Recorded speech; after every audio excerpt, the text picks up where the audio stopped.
Emmanuel Emmanuel என்பதற்கு தேவன் நம்மோடு இருக்கிறார் என்று அர்த்தமாம். மத்தேயு 1:23. இயேசு கிறிஸ்து மனிதனாக பிறந்தது உண்மையிலும் உண்மை.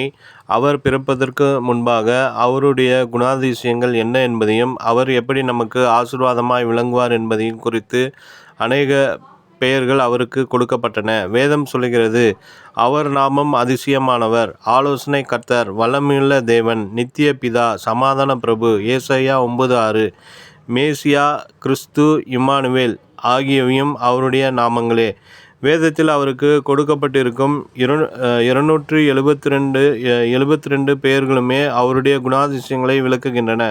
ஒவ்வொரு பெயரும் ஒரு வாக்குத்தத்தத்தை வெளிக்காட்டுகிறது. ஒவ்வொரு பெயரிலும் ஆறுதலும் தேறுதலும் ஆசீர்வாதமும் உண்டு. நான் மோசேயோடு இருந்தது போல உன்னோடும் இருப்பேன். நான் உன்னை விட்டு விலகுவதும் இல்லை, உன்னை கைவிடுவதும் இல்லை. யோசுவா 1:5. இதோ உலகத்தின் முடிவு பரியந்தம் சகல நாட்களிலும் நான் உங்களுடனே கூட இருக்கிறேன் என்றார். மத்தேயு 28:20 என பல வாக்குத்தத்தங்கள் உண்டு. வேதத்திலே 7000க்கும் மேற்பட்ட வாக்குத்தத்தங்கள் இருந்தபோதிலும் அவைகளில் தலைச்சிறந்த வாக்குத்தத்தம் தேவன் நம்மோடு இருக்கிறார் என்பதே ஆகும். கர்த்தர் ஆபிரகாமோடு இருந்தது. அவர் சந்ததியை வானத்து நட்சத்திரங்களைப் போல பெருக பண்ணினார். ஆதியாகமம் 22:16-18.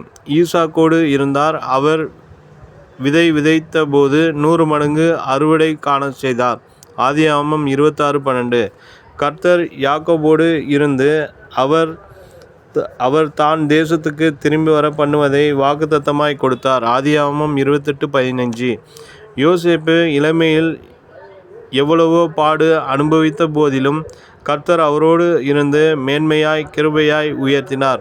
கர்த்தர் தாவீதோடு இருந்தார். அவர் என் வலது பாரிசத்தில் இருக்கிறபடியால் நான் அசைக்கப்படுவதில்லை. சங்கீதம் 16:8. கர்த்தர் யோபுவோடு இருந்தது. அவருடைய முன்னிலைமையை பார்க்கிலும் பின்னிலைமையை இரட்டிப்பாய் ஆசீர்வதித்தார்.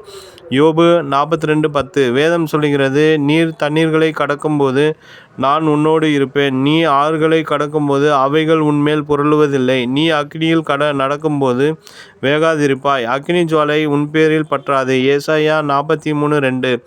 மலைகள் விலகினாலும் பர்வதங்கள் நிலை பெயர்ந்தாலும் என் கிருபை உன்னை விட்டு விலகாமலும் என் சமாதானத்தின் உடன்படிக்கை நிலை பெறாமலும் இருக்கும் என்று உன்மேல் மனதுருகிற கர்த்தர் சொல்லுகிறார். ஏசாயா 54:10. தேவ பிள்ளைகளே, அந்த இம்மானுவேலரின் இனிய பிரசன்னம் இந்த கிறிஸ்மஸ் நாட்களில் மட்டுமல்லாமல் வருடம் முழுவதிலும் உங்களை சூழ்ந்து கொள்வதாக. நினைவிற்கு, நீ பயப்படாதே, நான் உன்னுடனே இருக்கிறேன். திகையாதே, நான் உன் தேவன். நான் உன்னை பலப்படுத்தி உனக்கு சகாயம் பண்ணுவேன். என் நீதியின் வலக்கரத்தினால் உன்னை தாங்குவேன். ஏசாயா 41:10.